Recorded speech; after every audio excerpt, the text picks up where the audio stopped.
अस्सलामु अलैकुम वरहमतुल्लाहि वबरकातुहू।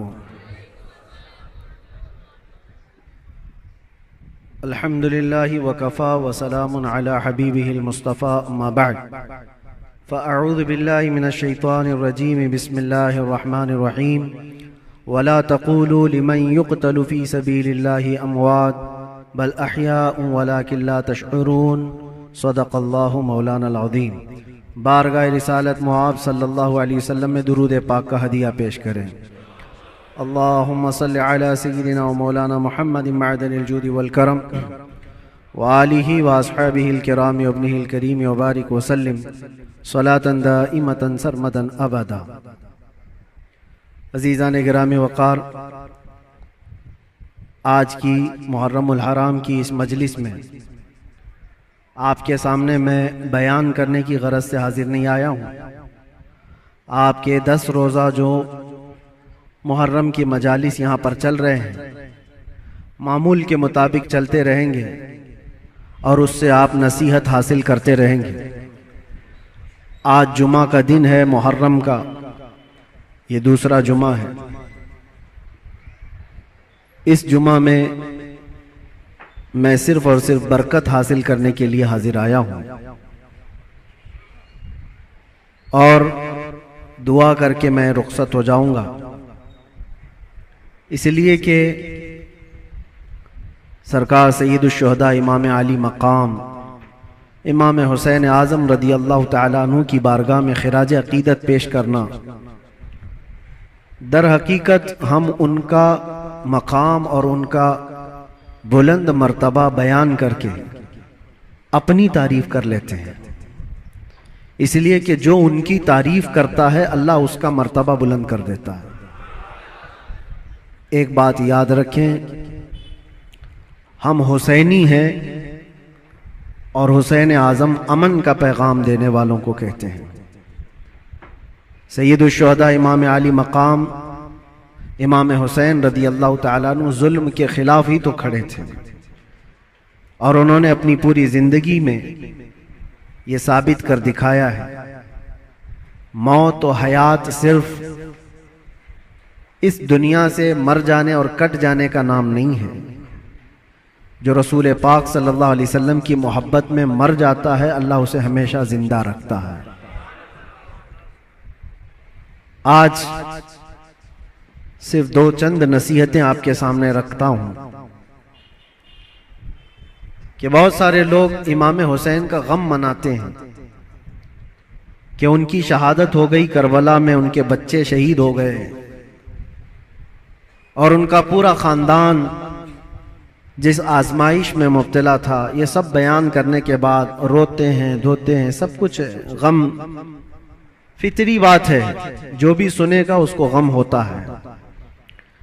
लेकिन मैं ये पूछना चाहता हूं, अगर सही मानों में इमाम हुसैन का गम ही है आप और सही मानों में उनसे मोहब्बत की वजह से गम करते हो, करबला के वाकयात सुनने के बाद आंखों में आंसू आ जाते हैं, तो कभी अपने चेहरे पर नजर डाल करके भी देख लेना, क्या ये हुसैनी चेहरा है या नहीं। गम हुसैन का तो है, चेहरा हुसैन का क्यों नहीं है। बड़ी बात है मेरे अजीजों, तुम्हारे कहने में और करने में फर्क नहीं होना चाहिए। जिस चीज की मोहब्बत का दावा कर रहे हो, वह हुसैन आजम रसूलुल्लाह की शरीयत और रसूलुल्लाह की सुन्नत बचाने के लिए अपने बच्चों का खून भी कुर्बान कर दिया, और आज हमारे बच्चे, हमारे नौजवान दिन भर न जाने कौन से ऐश में मुब्तला रहते हैं, नशा की जिंदगी, ताश के पत्तों में, शराब की बोतलों में। क्या ये जवानी आपको इसलिए दी गई है? हुसैन आजम का जिक्र सुनने वाला कभी ऐसा नहीं कर सकता कि उसकी नशे से दोस्ती हो, कभी नहीं हो सकता। कभी याद करो कि 3 दिन के भूखे और प्यासे सब्र के उस पहाड़ को। एक बात मैं आपको बता दूं, हमारे बच्चे की उंगली में भी अगर चोट आ जाए ना, तो बेकरारी बढ़ जाती है। मैंने देखा है, मेरा 1 साल का बेटा दरवाजे में उंगली उसकी फंस गई थी, उंगली कट गई थी, तो लेकर दौड़े डॉक्टर के पास। डॉक्टर जब सुई से टाके लगा रहा था, बच्चा चीख मार रहा था, चिल्ला रहा था। और सच बताऊं, मजबूत दिल होने के बावजूद भी हमारे पैर कांप रहे थे। बार बार ये दिल कर रहा था कि बच्चे को थाम लूं। डॉक्टर और नर्स हमें आने से मना कर रहे थे, आप दूर खड़े रहिए, इलाज कर रहे हैं। उंगली के टाके देखा नहीं जाते हमसे अपने बच्चे के। वो इमाम हुसैन 6 महीने के बच्चे को लेकर जब यजीदियों के सामने आए, सिर्फ पानी के एक कतरे के लिए, और उन यजीदियों ने दूर से तीर चलाकर इमाम हुसैन के बच्चे को शहीद कर दिया। गले में तीर चला और खून का फव्वारा निकलकर इमाम हुसैन के चेहरे पर लगा। जानते हो मेरे अजीजों, अपने हाथों में उस बच्चे को लेकर क्या उन्होंने रोना धोना किया? नहीं, अल्लाह की बारगाह में पेश किया और अर्ज किया कि मौला मेरी ये छोटी कुर्बानी भी कबूल फरमा ले। क्या इतना जिगर है किसी के पास? एक तरफ भांजों के भतीजों की लाशों को देखना, अपने भाई की, सगे भाई की लाश देखना, बहुत सब्र किया, लेकिन कभी आप सोचते हैं ये सारा सब्र किसके लिए था? इसलिए था कि हुजूर की शरीयत हम तक पहुंच जाए, आने वाली नस्लें सीधे रास्ते पर चल सकें, इसलिए इतनी बड़ी कुर्बानी थी। और अगर आज हमारा नौजवान सीरत हुसैन पर नहीं चल सकता तो फिर वो गम हुसैन मनाने का अहल भी नहीं है, वो करबला सुनने का अहल भी नहीं है। करबला के वाकयात सुनने वाला नौजवान वो सच्ची तौबा करके सच्चे रास्ते पर चलने का अज़म करे तो ही हकीकी मानों में वो हुसैनी कहलाता है। और आपको पता है हुसैन आजम के साथ कौन था करबला में? सिर्फ उनका खानदान। 82 लोग, 82 लोग गए थे, जिसमें से तो 72 के करीब शहीद हो गए। औरतें बची थी, आपकी बहन और आपकी बीवी, आपकी बेटी, या औरतें जब कैदी बन करके जा रही थी। लोग उल्टा सीधा बयान करते होंगे, लेकिन सही मानों में रिवायत यह है कि उन अहले बैत की खवातीन को उस हालत में भी पर्दे में देखा गया है। अहले बैत की कोई औरतें बेहिजाब नहीं थी, वो अपने पर्दे की पाबंदी कर रही थी, जैसे चाहे वैसे। आपको एक बात बताता हूं, जब इमाम हुसैन का सर लेकर के दिमश्क में पहुंचे, दिमश्क में जब पहुंचे तो पूरे लोग सर इमाम हुसैन को देखने के लिए भीड़ लगाए हुए थे। तो उस वक्त हजरत बीबी सकीना जो 9 साल की थी, इमाम हुसैन की बेटी, वो भी चल रही थी।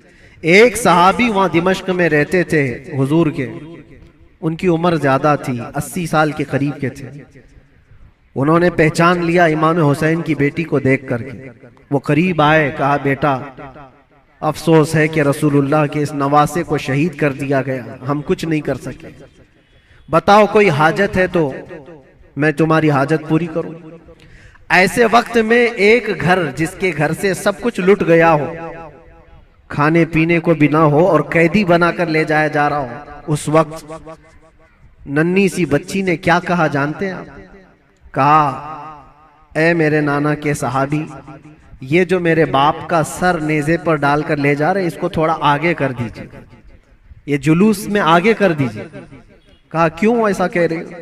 कहा इसलिए कि उस सर को देखने के लिए भीड़ जमा हो रही है, और वो सर देखते देखते लोग हमारी इज्जतों को भी देख रहे हैं, हमारी तरफ भी देख रहे हैं, हमारी बेपर्दगी ना होने पाए। जो सर देखना चाहते वो सर देखें, हम तो कम से कम महफूज रहे। उस आलम में भी अपने पर्दे की हिफाजत करने वाली अहले बैत की वो छोटी सी बच्ची पर कुर्बान जाओ।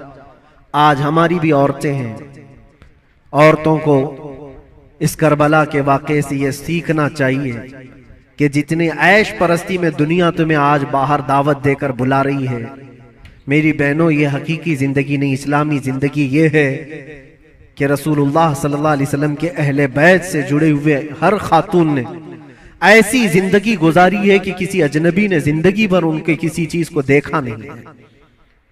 अल्लाह करे कि हमें वो जिंदगियां नसीब हो।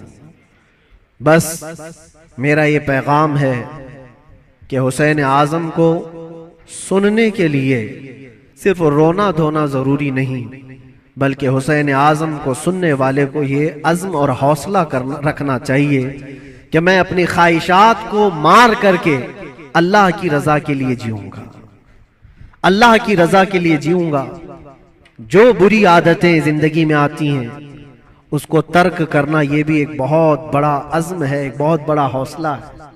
नौजवानों से मैं गुजारिश करूंगा, आज पूरी दुनिया तुम्हारी तरफ देख रही है।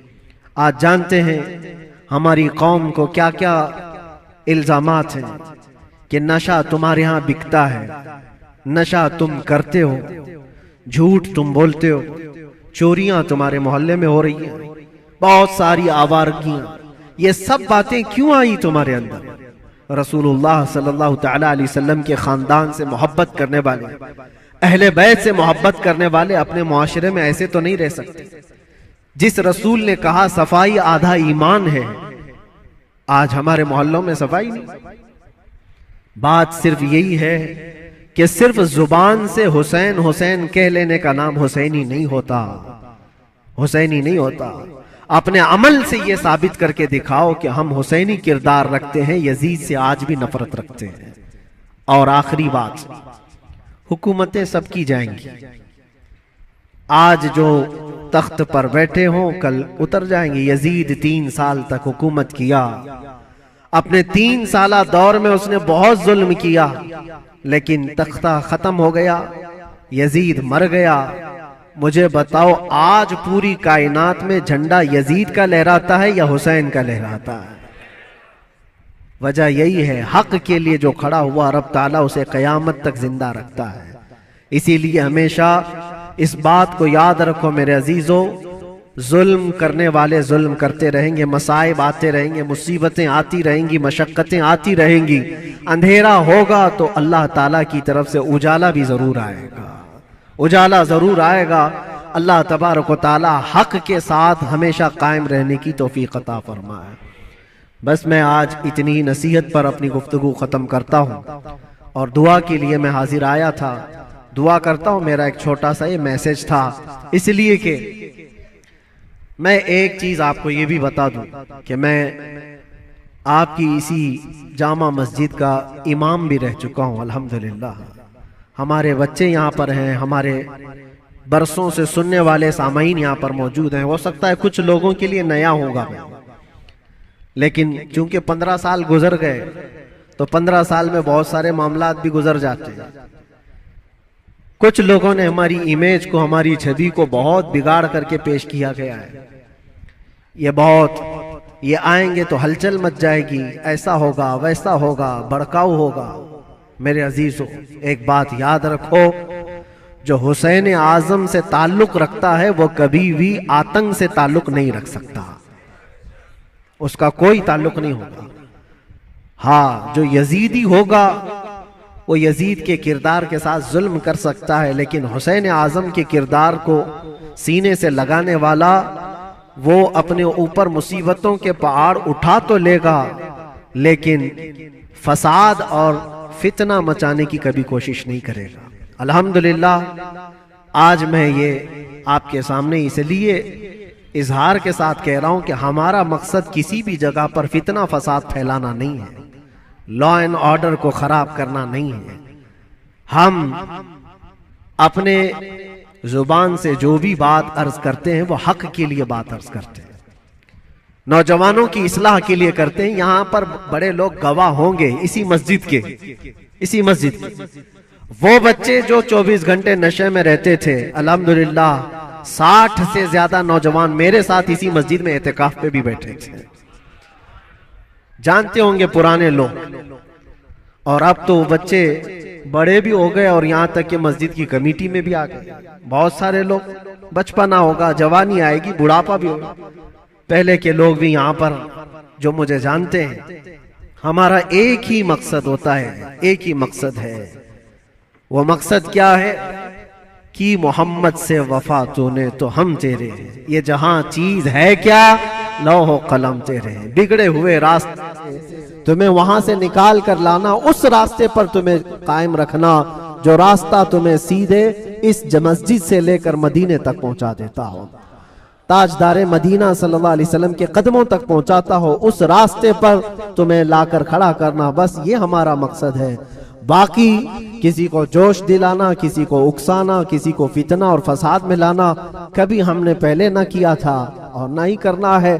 हाँ, अगर किसी को ऐसा लगता हो तो ये उनकी खाम ख्याली है। बस हम तो ये कहेंगे, या रसूल अल्लाह, तेरे गुलामों का नक्शे कदम है राह खुदा, वो क्या बहक सके जो ये सुराग लेके चले, वो क्या बहक सके जो ये सुराग लेके चले।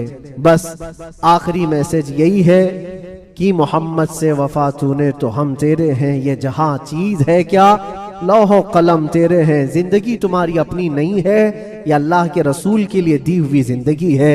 मेरे मुर्शिद गिरामी हुजूर ताजुश शरिया बदरुत तरीका रहमतुल्लाहि तआला अलैह ये कह करके गए, जिंदगी